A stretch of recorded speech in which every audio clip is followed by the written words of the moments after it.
Welcome to the highest values. I've been thinking about this for a little bit. What is the difference between being awake and woke? I think a lot of people want to be woke, which means that they are aware. This is my version of it. I don't really understand it. That they are aware of the institutionalized plan, whether it's racially or sexually, to keep people down, to oppress them by virtue of their class, their racial status, their sexual status, or sexual preference. And it's the kind of revenge movement to say, we've seen what you've done. We are going to be empowered. We're going to join together and we're going to fight against this system. Usually using anarchy, using amassed power, using, in the most part, a silencing technique, to saying anyone who espouses to keep these groups down or perceived to do so are going to be shouted down, shouted out, and canceled. Now, what I'm talking about is a similar. When I say we want to be awake, we want to live authentically, we want to leave the matrix, to stop doing what we are told to do, is I'm talking about this entire world. The Bible talks about it being under the control of the evil one, that it's his power, that the machinations, the way that it's set up, are termed for all of us to fail. Karmically, even if you think of it as a cabal, there is this power that, or mentality or philosophy, that seeks to divide and keep us in this constant state of the hamster wheel. What I want to wake up from is to combat this tyranny by making informed personal decisions that disrupt this power structure. And it's not by virtue of race or sex, or whether you have an aggrieved past, or whether you're on the top, or whether you're on the bottom. I feel like we're all on this treadmill, this escalator, this elevator that's going up and down to nowhere. Whether you're rich, whether you're successful, whether you're a star, whether you're a nobody, whether you're homeless, whether you have a home, whether you have a family, whether everything societally seems okay with you, it's not okay. And I know it's not okay because you're watching this video. There's something missing. There's some lie mixed in. There's some poison mixed in with the good food, with the turkey delight. And a lot of you got swept up into this woke movement because this woke movement kind of gave you a sense, an inkling of this destructive force that's been keeping you down. But the real question is, keeping you down from what?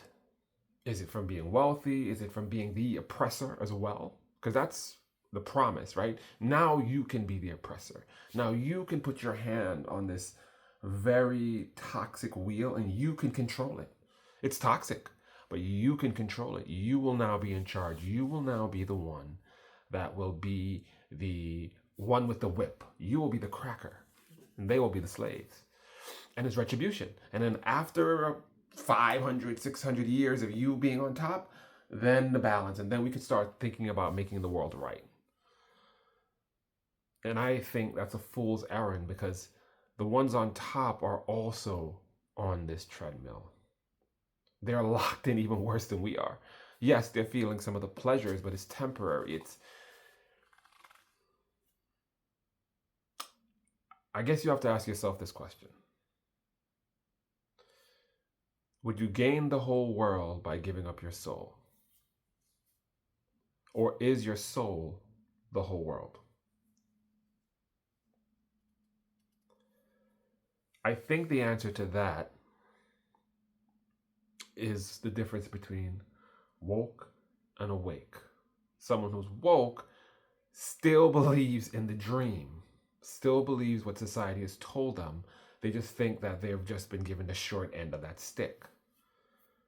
That if they become the whipper instead of the whipped, things will be better. That the problem isn't the system, but how the system was used as a weapon against them.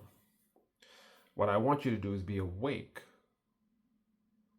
to the fact that the system in all capacities is messed up. And that the only way out is to be personally, individually, specifically free. And the only way to do that, to undo all this programming, to unenmesh yourself from this world, is to make personal decisions from a sense of power. And that's what wokeness offers you, this sense of power, that you will have the power. But do you have power if you are under Kamala, or if you're under Trump, or if you're have to listen to and follow whatever these groups of people say? Or do you really have the power if you are living in a violent area and you can only do the things to protect yourself from that violent area? Do you have the power if you're involved in criminal activities and you are not able to do things that you enjoy because the money, the way you acquire funds, has put you in a position that you can't have a loving relationship? Or are you so trapped within the world of the good world of being that good person that you're letting yourself get taken advantage of every day at work? So I'm arguing for being awake, because being awake, if you remember the movie The Matrix, can be painful. There was that one guy, I forgot his name, who gave everybody up because he said, look, it's great to be awake, but it's painful, and I'm not getting the things I was promised. They'll give me that. I will be in this dream state, but I'll have wealth, I'll have power, I'll have women, I'll have all the things that I really, really want, that I've always wanted. And so your choice is, do you want to be at the top of this burning furnace where people are being put into an oven? Or do you want to be out of that cycle? And the promise of immediate pleasure,